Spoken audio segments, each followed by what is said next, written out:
ICU అనేసరికి చాలా మందికి భయం ఉంటుంది. పేషెంట్ బంధువులు బయట వెయిట్ చేస్తుంటారు.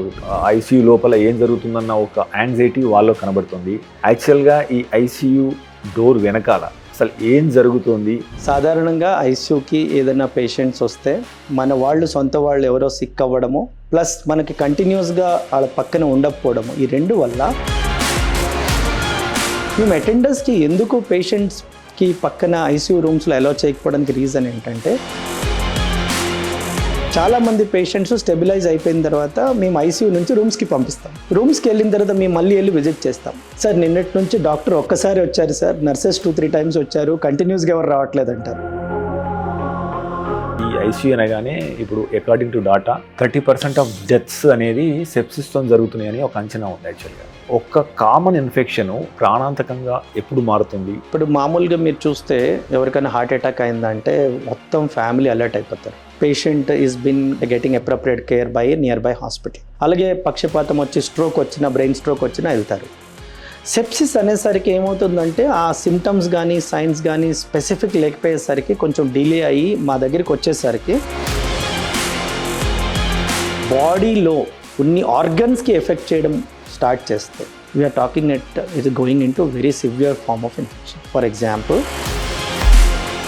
ఒక్కసారి బ్రెయిన్కి ఆక్సిజన్ సప్లై కట్ అయిపోయినా, ఒక్కసారి బ్లడ్ ఫ్లో కట్ అయిపోయినా, మోర్ దెన్ 3 minutes ఏదైనా ఈ రెండిట్లో brain can go in to a irreversible loss. So my patient recovered but is in deep coma. There is no purpose of life. అయితే ఎవరన్నా family or మన లేమెన్గా ఎలా తెలియాలి నాకు ఇన్ఫెక్షన్ సెప్సిస్ వరకు వెళ్తుంది అంటే, ఎక్మో అంటే ఏంటి, సిఆర్ఆర్ఆర్టీ అంటే ఏంటి, అంటే ఇప్పుడు మన కృత్రిమ కిడ్నీ లేదా ఒక ఆర్టిఫిషియల్ గుండె అని అనుకోవచ్చా? సో ఇది ఎవరికి చేస్తారు, ఎప్పుడు చేస్తారు, ఇది చేయడం వల్ల రోగికి ఎలాంటి ప్రయోజనం చేకూరుతుంది? ఎక్మో అంటే ఎక్స్ట్రా కార్పొరియల్ లైఫ్ సపోర్ట్ అని, that's kind of artificial heart and lung. మనము మాస్క్ పెట్టి వెంటిలేట్ చేసిన ఆక్సిజన్ ఇచ్చిన పేషెంట్ ఆక్సిజన్ ఇంప్రూవ్ అవ్వట్లేదంటే అప్పుడు కొన్నిసార్లు మనము వెంటిలేటర్ పెడతాం. కొంతమంది పేషెంట్స్ వెంటిలేటర్లో పెట్టిన తర్వాత కూడా 4 hours 6 hours 1 day తర్వాత కూడా పేషెంట్స్ ఆక్సిజన్ ఇంప్రూవ్ అవ్వదు. ఫర్ ఎగ్జాంపుల్, వైరల్ నిమోనియా వచ్చింది, ఏఆర్డిఎస్ అయింది. ఏఆర్డిఎస్ అంటే very severe form of lung damage అయ్యి అప్పుడు మనం ఏం చేస్తామంటే వెంటిలేటర్ మీద బోర్లో పడుకోబెడతాం, దానికి ప్రోనింగ్ అంటాం. అప్పటికి కూడా పేషెంట్ రికవర్ అవ్వట్లేదు అనుకోండి, అప్పుడు మనం ఏంటంటే ఇంకా ఆర్టిఫిషియల్గా లంగ్తో సపోర్ట్ చేయాలి. ఆ ఆర్టిఫిషియల్ లంగ్తో సపోర్ట్ చేయడానికి ఇక్మో అంటాం. CRRT is a continuous renal replacement therapy where we super bugs అని చెప్పేసి మనం వింటున్నాము. సో ఇవి డేంజరస్ అని అంటున్నారు. Which kind of challenges you are facing in ICU with overdoses కానీ లేదా ఎక్కువ యాంటీబయాటిక్స్ వాడడం వల్ల ఎలాంటి ఛాలెంజెస్ ఉన్నాయి? ఇది చాలా ఇంపార్టెంట్ క్వశ్చన్ అండ్ మెసేజ్ అండి.